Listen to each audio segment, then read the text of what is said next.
جاہدوا فینا لنہدینہم سبلنا، کہ جو لوگ ہمارے راستے میں ہمارے لیے مجاہدہ کرتے ہیں، مجاہدے کا مطلب کیا ہے؟ نفس کی مخالفت، اور نفس کی مخالفت کا مطلب کیا ہے؟ کہ کچھ ایسے کام ہیں جن کے کرنے کا اللہ نے حکم دیا ہے، لیکن نفس ان کاموں کو کرنے کے لیے آمادہ نہیں ہوتا، لیکن بندہ پھر بھی کرتا ہے، تو کس کی مخالفت کرنی پڑی؟ نفس کی۔ تو یہ مجاہدہ ہے۔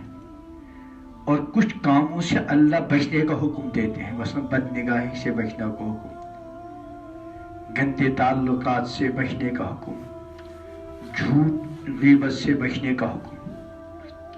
ان کاموں کو سے بچنے میں اس میں نفس جلدی آمادہ نہیں ہوتا، لیکن بندہ اللہ کا حکم مان کر نفس کے خلاف کرتا ہے، تو اس نفس کے خلاف کرنے کا نام کیا ہے؟ مجاہدہ۔ تو اگر اللہ تعالیٰ کا بن کر زندگی گزارنی ہے تو پھر مجاہدے والی زندگی ہے۔ اس لیے حدیث میں آتا ہے، حضور اکرم صلی اللہ علیہ وسلم نے فرمایا، المجاہد من جاہد نفسہ فی طاعت اللہ، کہ حقیقی مجاہد وہ ہے جو اپنے نفس سے جہاد کرے، اپنے نفس کا مقابلہ کرے۔ کس چیز میں؟ فی طاعت اللہ، اللہ کی اطاعت میں۔ یعنی کبھی تو اللہ تعالی کے حکم کو بجا لانے میں اللہ کی اطاعت ہوتی ہے، لیکن نفس کی کیا کرنی پڑتی ہے؟ مخالفت۔ کبھی ایسا ہوتا ہے اللہ نے جن چیزوں سے بچنے کا حکم دیا، ان چیزوں سے بچنے میں کس کی مخالفت کرنی پڑتی ہے؟ نفس کی۔ تو المجاہد من جاہد نفسہ فی طاعت اللہ، کہ حقیقی مجاہد وہ ہے جو اپنے نفس سے جہاد کرے، اپنے نفس سے مقابلہ کرے اللہ کی اطاعت میں۔ اس لیے کہ نفس کی مخالفت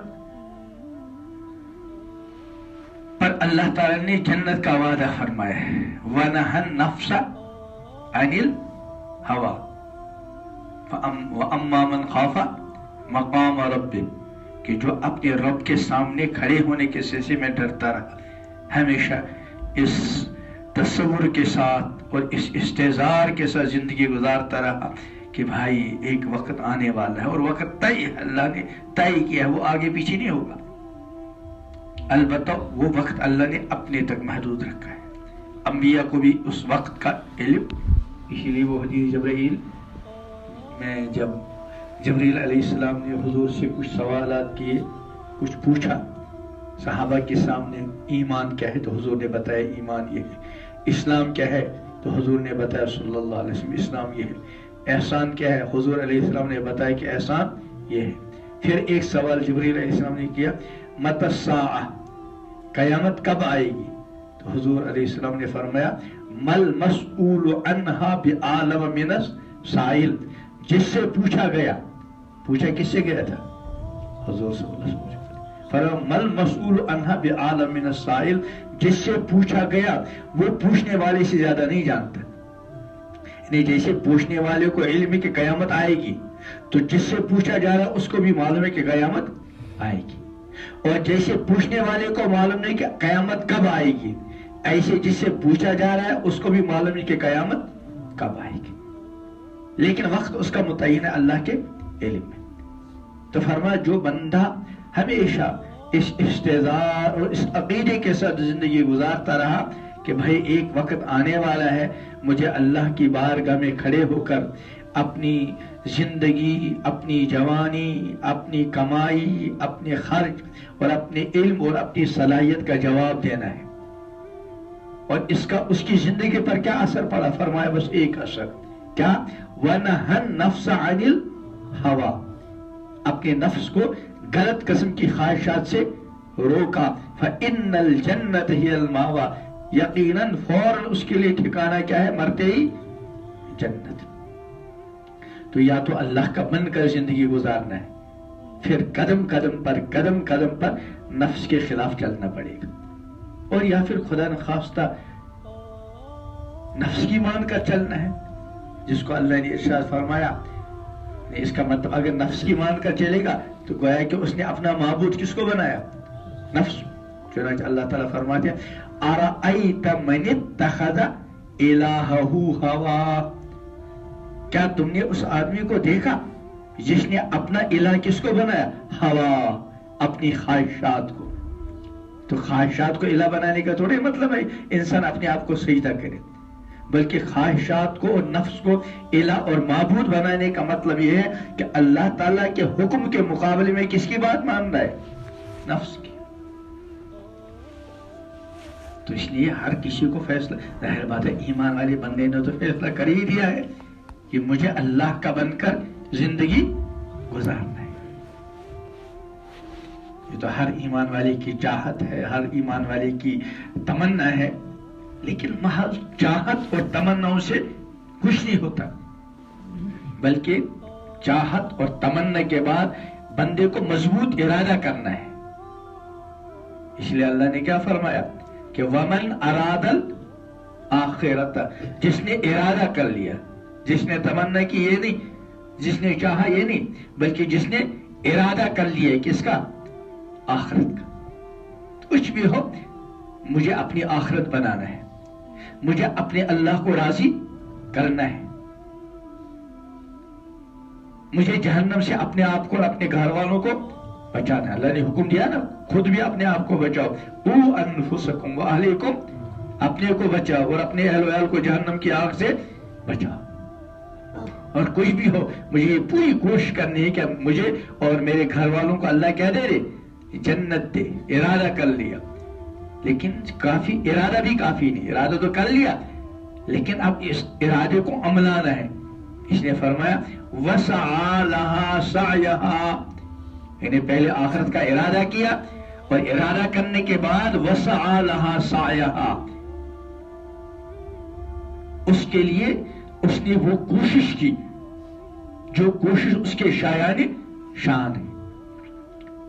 وہ مومن بشرطے کہ کیا ہو؟ ایمان والا۔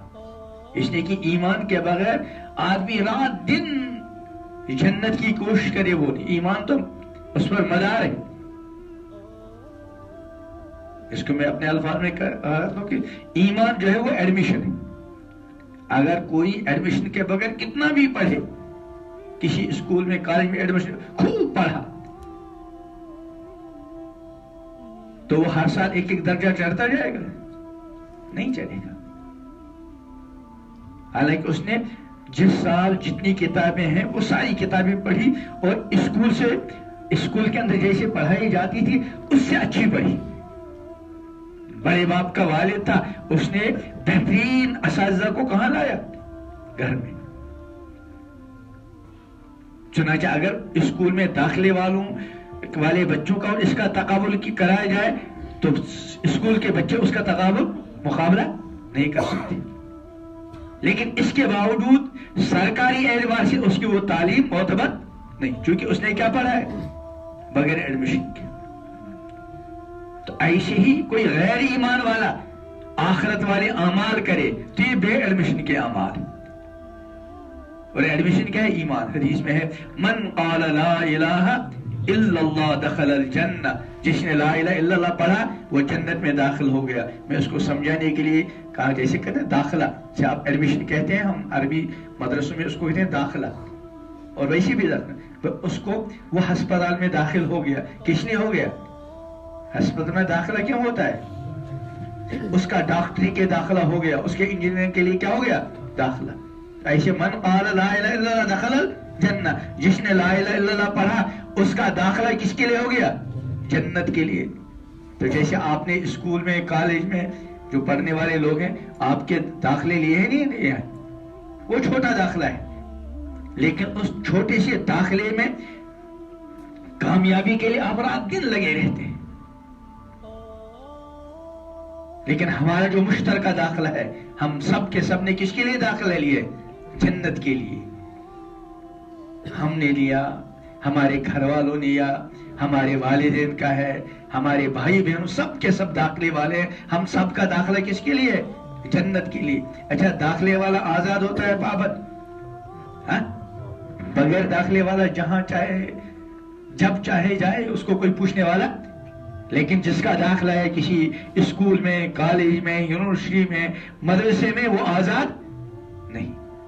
اگر وہ آزادی سے گھومے گا تو اس کے داخلے پر اثر پڑے گا. اس لیے ہم سب داخلے والے ہیں، اور داخلے والا کیا نہیں ہوتا؟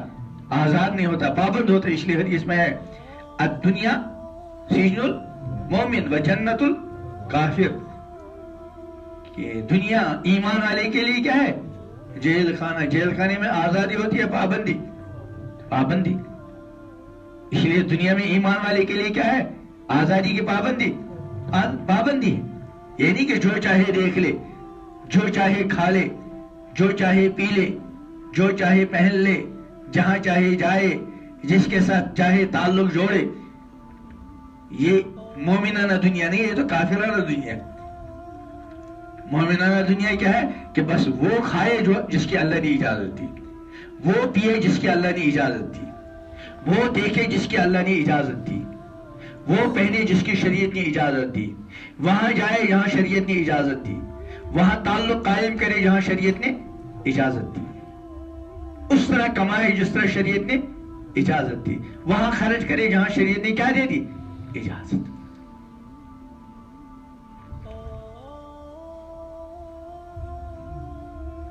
تو کیا کہہ رہا تھا میں کہ یا تو اللہ کا بن کر زندگی گزارنی ہے یا نفس و شیطان کا بن کر زندگی گزارنی ہے. ظاہر بات ہے ہم اللہ کے لیے ہیں، ہم نے لا الہ الا اللہ پڑھا ہے، ہمارا جنت کے لیے داخلہ ہو چکا ہے. یہ جو اسکول کالج وغیرہ کے داخلے، یہ بھی داخلے ہیں، یہاں کتنی ہم کوشش کرتے ہیں کہ ہم کیا ہو جائیں؟ پاس ہو جائیں. لیکن اگر خدا نہ خواستہ کوئی ساری کتابوں میں فیل نکلا، یا کچھ کتابوں میں پاس نکلا، کچھ میں فیل نکلا، اس کو دوبارہ سے بارہ موقع دیا جاتا ہے کہ نہیں دیا جاتا؟ پھر فلاں 2 کتابیں پھر کوئی بات آئندہ دوبارہ ایگزام دو، پھر ایک کتاب میں پاس لیکن ایک میں اور بھی فیل نکلا، دوبارہ موقع دیا جائے گا. لیکن ہمارا جو ایڈمیشن جنت کے لیے ہوا ہے، اس کا جب رزلٹ آئے گا پھر دوبارہ موقع نہیں. انسان چاہے گا کہ رب ارجعون، پروردگار مجھے کیا بھیج دے؟ واپس دے، بھیج دے، اب میں پوری تیاری کر کے آؤں گا. اللہ فرماتے کلا، ہرگز نہیں. تو اس لیے جس طرح یہ جو اسکول کالج وغیرہ میں ایڈمیشن ہے، ہم پاس ہونے کی پوری کوشش کرتے ہیں، اور بعض مرتبہ اتنی محنت کرتے ہیں کہ ہماری صحت بھی متاثر ہو جاتی ہے. بعض بچے ہیں نا اسکول کالج کے اور مدرسوں کے بھی 1-2 بجے تک پڑھتے ہیں. ظاہر بات ہے جو 2 بجے تک رات کو جاگے گا اس کی صحت پر اثر پڑے گا؟ نہیں پڑے گا. کیونکہ جیسے صحت کے لیے، زندگی کے لیے کھانا ضروری ہے، پینا ضروری ہے، ایسے ہی زندگی کے لیے سونا بھی ضروری ہے. قرآن نے فرمایا نا وَجَعَلْنَا نَوْمَكُمْ سُبَاتًا، ہم نے نیند کو تمہارے لیے کیا بنایا؟ آرام کی چیز. لیکن اس دنیا کی مختصر سی کامیابی کے لیے اور اس میں پاس ہونے کے لیے انسان اپنی پیاری چیز نیند کو قربان کر دیتا ہے، اپنے جسم کی صحت کو متاثر کرتا ہے. تو آخرت کے لیے کتنا کرنا چاہیے؟ حالانکہ آخرت کے لیے اتنی محنت نہیں کرتی. شریعت یہ نہیں کہ اگر 2 بجے تک جاگو گے تو تب آخرت، نہیں، بلکہ شریعت تو یہ کہتی ہے کہ عشاء پڑھ لی، کھا کر سو جاؤ. اس لیے عشاء کے بعد دنیا کی بات کرنا حدیث میں کیا فرمایا گیا؟ اس کو منع کیا گیا. عشاء کے بعد انسان دنیا کی بات جلدی سو جائے اور جلدی اٹھے. بلکہ آخرت کی کامیابی کے لیے کوئی بھی ایسا کام کرنے کا ہم کو شریعت نے پابند بنایا ہی نہیں جس کو کوئی انسان نہ کر سکے. دیکھیے دنیا کی کامیابی میں جب رزلٹ امتحان ہوتا ہے تو وہ امتحانی جو پرچہ ہوتا ہے سوالات کا، وہ ایسا بنا ہوتا ہے کہ اکثر کے لیے تو وہ ایسا ہے کہ وہ سب اس کو کر، لیکن سارے کے سارے اس کو حل کریں، ایسا نہیں ہوتا. جو بیچارہ کمزور بچہ ہو، جس کا ذہن زیادہ نہ ہو، اور جو کہیں ٹیوشن نہ پڑھ سکا ہو، وہ بعض مرتبہ کیا نکلتا ہے؟ فیل. کیوں؟ اس لیے کہ وہ جو امتحانی پرچہ تھا سوالات کا، وہ اس کے معیار سے کیا تھا؟ اونچا تھا، اس کے بس میں نہیں تھا. لیکن آخرت کی کامیابی کے لیے کوئی بھی ایسا کام کسی بندے کو نہیں کرنا ہے جو اس کے بس میں نہ ہو. مثلا آخرت کے لیے ایمان کے بعد سب سے بنیادی چیز ہے نماز. ہر کسی کے بس میں ہے کہ نہیں ہے؟ کوئی کہہ سکتا ہے بھائی نماز میرے بس میں نہیں آ رہا ہے، اعوذ باللہ. کوئی کہہ سکتا ہے؟ روزہ سب کے بس میں ہے. ہاں کوئی بیمار ہو اس کا مسئلہ الگ ہے. زکات دینا سب کے بس میں، زکات دینا سب کے بس میں ہے نہیں، غریب کے بس میں ہے نہیں. تو اللہ نے زکات سب پر نہیں رکھی. حج کرنا سب کے بس میں ہے نہیں، جن کے بس میں ان کو ضروری ہے، جن کے بس میں نہیں ان کے لیے آخرت کی کامیابی کے لیے حج کے بغیر بھی کامیاب ہوں گے نہیں ہوں گے. غریب مالدار، غریب آدمی زکات دیے بغیر کامیاب ہوگا نہیں ہوگا. تو شریعت نے آخرت کی کامیابی کے لیے کسی ایسے کام کو رکھا ہی نہیں جو کسی کے بس میں نہ ہو. اگر کوئی ایسا کام ہے جو ہر کسی کے بس میں نہیں، تو اللہ نے وہ کام ہر کسی کے ذمہ لازم، زکات ہر کسی کے ذمہ لازم نہیں، حج ہر کسی کے ذمہ لازم نہیں، لیکن نماز ہر کسی کے ذمہ لازم. ایسے ہی جن کاموں سے اللہ نے ہم کو منع کیا ہے ان میں کوئی بھی کام ایسا نہیں جس سے بچنا بندے کے بس میں نہ ہو. سب کے بس میں. ہاں تھوڑی ہمت کرنی پڑتی. تو ایک تو یہ طے کرنا ہے کہ بھئی مجھے دنیا میں اللہ کا بن کر زندگی گزارنی ہے. جب یہ طے کر لیا تو اس لیے یہ کرنا ہے کہ بھئی دیکھو جس کام کا اللہ نے مجھے حکم دیا ہے میں نے طے کر لیا، کچھ بھی ہو انشاءاللہ میں اس کام کو کروں گا. 5 وقت نماز پڑھوں گا، قرآن کی تلاوت کرتا رہوں گا، اللہ کا ذکر کرتا رہوں گا، اپنی حیثیت کے مطابق صدقات و خیرات کرتا رہوں گا، کسی غریب کے کام اپنی حیثیت کے مطابق کسی غریب کے کام آؤں گا، پڑوسی کے ساتھ اچھا سلوک کروں گا، ماں باپ کے ساتھ ادب و احترام کے ساتھ پیش آؤں گا، انسانیت کے ہمدردی اور خیر خواہی اپنی حیثیت کے مطابق. اور جن جن کاموں سے اللہ نے مجھے منع کیا ہے میں ان کاموں سے بچنے کی پوری کوشش کروں گا. لیکن بندہ ہوں، بشر ہوں، اگر کبھی کوئی کوتاہی ہو جائے تو میں عہد کرتا ہوں میں اللہ تعالیٰ کی بارگاہ میں فوراً کیا کر لیا کروں گا؟ توبہ کر لیا. انسان ارادہ کر لے تو پھر اللہ تعالیٰ کیا کرتے ہیں؟ آسانی فرماتے. یہ جو میں نے کہا تھا کہ مجاہدہ، اگر انسان کو نے یہ طے کر لیا کہ مجھے اللہ کا بن کر زندگی گزارنی ہے، اللہ کا بن کر، تو پھر نفس کی کیا کرنی پڑے گی؟ مخالفت. اس مخالفت کا نام کیا بتایا میں نے؟ مجاہدہ. لیکن یہ مجاہدہ ہمیشہ مجاہدہ نہیں رہتا. شروع میں مجاہدہ ہے. مثلا آپ نے طے کر لیا، جن کو کوئی ایسا بھی ہو اس کی عادت فجر کی نماز باجماعت پڑھنے کی نہیں، لیکن اس نے طے کر لیا کچھ بھی ہو مجھے کل سے فجر کی نماز کیا پڑھنی ہے؟ باجماعت. تو ظاہر بات اس کو 8 بجے 7 بجے اٹھنے کی عادت تھی، اب اس کو 6 بجے 6:30 بجے اٹھنا پڑا، تو شروع میں تو مشکل ہو جائے گا. لیکن جب اس کام کو کرتا رہے گا کچھ عرصے کے بعد یہ فجر کے لیے اٹھنا مجاہدہ نہیں رہے گا، بلکہ اب فجر کے لیے نہ اٹھنا بڑا مشکل ہو جائے گا. الحمدللہ جن بندوں کو نماز کی عادت ہے اللہ تعالیٰ ہم کو بھی ان میں شامل کر دے. وہ سوچ بھی نہیں سکتے کہ میں کبھی فجر کی نماز جماعت چھوڑوں گا، وہ تصور بھی نہیں کر سکتا کہ میں کبھی فجر کی نماز کیا کروں گا؟ قضا کروں گا. اگر خدا نہ خواستہ کبھی اچانک آنکھ لگ گئی اور آنکھ کھلی سورج نکل چکا تھا یا آنکھ کھلی جماعت ہو چکی تھی، بتاؤ اس کے دل پر کیا گزرتی ہے؟ بڑی پریشان. حالانکہ اس نے جان بوجھ کر تو نہیں کیا، آنکھ لگ گئی ہے، غیر اختیاری چیز ہے.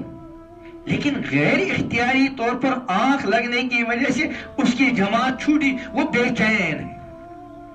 تو مجاہدہ، نفس کی مخالفت، یہ ہمیشہ مجاہدہ نہیں۔ ہمارے ایک بزرگ تھے، اللہ ان کے درجات کو بلند فرمائے، وہ فرمایا کرتے تھے کہ جب آدمی، اس کو خلاصہ اپنے الفاظ میں، جب بندہ مجاہدہ کرتا رہتا ہے تو پھر ایک وقت ایسا آ جاتا ہے کہ اس بندے کے لیے شریعت طبیعت بن جاتی ہے۔ شریعت کیا بن جاتی ہے؟